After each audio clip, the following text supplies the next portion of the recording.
In order to replace the cabin air filter, if you even have one, or to install one if you don't, the first step is to remove this cowling here below the windshield wipers. And you don't have to actually remove it. You can access it just fine by removing these 3 push pin screw retainers here. And these, if you happen to break them, you can get them at just about any auto parts store.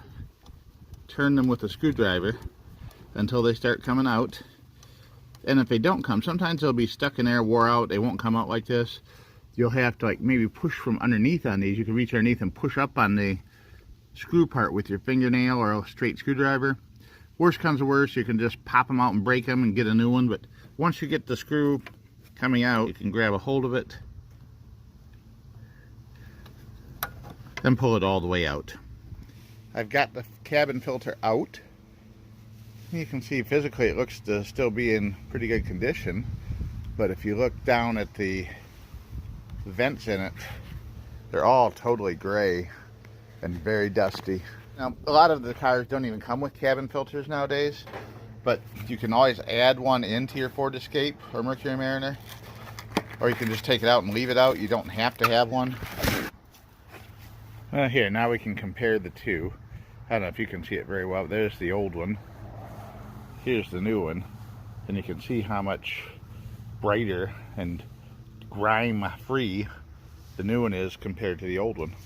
And this was about $13, maybe a little less, on Amazon, and I'm going to put a link to it in the description of the video so you can click on it and have one in 2 days to replace yours with. Why don't we head on over to the car and install it for you, and I'll show you how easy it is to put it into place. So this side is up with the long side facing the firewall and the tapered side facing the front like that. And we're going to hold up the upper cover, hold up the lower cover, and slide it into place in the filter box right on top of the little mounting points that are in there. Now there's 2 little tabs on the bottom of the filter box that hold it in place, and when it lays in there, you're going to see it kind of bends to fit the filter housing, and it's on a little bit of an angle, back toward the firewall, and it's right where it needs to be. You can see the sealing edge is up here, the foam seal edge is up here, and that's going to seal it off when the cap goes down over it. The 2 little tabs on the bottom are going to keep it from sliding down and being distorted, and the lid, when we press it down, is going to seal up, and there we go. There's little lock tabs you press into place. Now we just drop the upper cover, see the upper cover, down into place.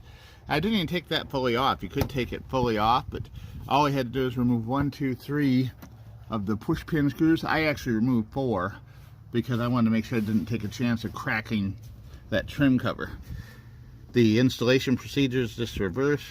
You wiggle it around, twist it, push in on the little tabs until it pops back down into place.